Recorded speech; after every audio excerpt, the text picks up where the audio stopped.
They sent me home with a box. It said, "End of life." In a basement apartment, a white woman with short gray hair sits in a chair in front of houseplants, a lamp, and an angelic statue.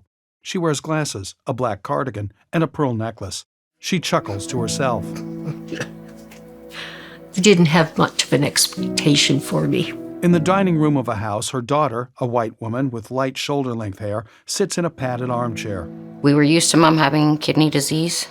We were used to Mom having diabetes. We thought we had prepared for cancer. I don't think we were fully prepared for all the complications that come along with it.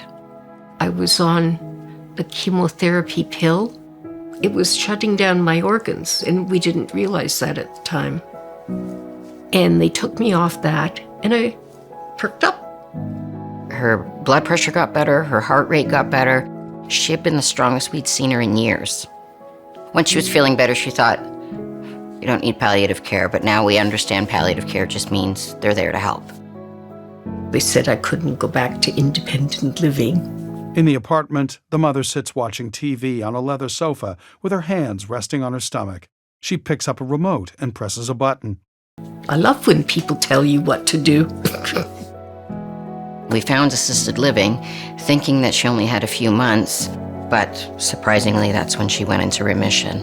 So now we had to look at things like, what if she's got 10 more years?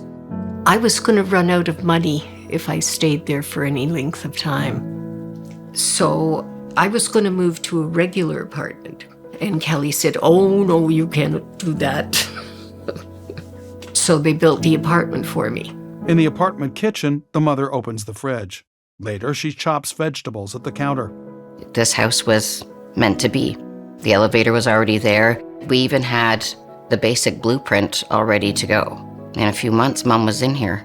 She can stay with us as long as she needs to, and we never have to worry about finances or anything like that. And I was so surprised when I came here for the first time after it was built. I walked in the door and you walked straight into the kitchen, and it went, wow. There's an easy access to the back door for her PSWs and her personal guests to come. There's the elevator for her to get in and out. In the kitchen of the house, the mother sits at a counter and looks through a wooden box of tea bags. She hands one to her daughter. Finding out about palliative care, that was through the hospital. I have a care coordinator that I can talk to. They've been really great.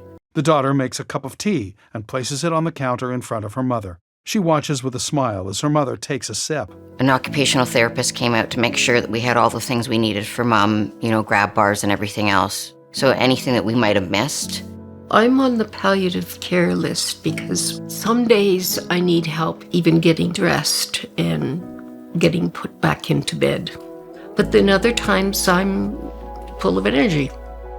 The way they explained to me, it's not set in stone. Palliative care is there for how much or how little she needs. As much as her health fluctuates, her care can fluctuate with it. In the living room, the mother and daughter play cards. Yeah, I don't know what I'd do without the help that I get. I don't think I'd be able to manage without it. Embrace palliative care, because it's not the end. It's the helping hand we need. It's to make sure we're not alone, that somebody is there who can guide us through a pretty scary process. I'm really happy now. I'm with my daughter and her husband, and my oldest daughter also moved in here. So it's really nice to have so much of the family all together. And my granddaughter lives here too. The mother smiles brightly. It just makes life easier for me. Text on screen. See how a palliative approach to care can improve quality of life. Canada.ca/palliative-care. Logo for the Government of Canada. A Canadian flag waves over the final A of the word Canada.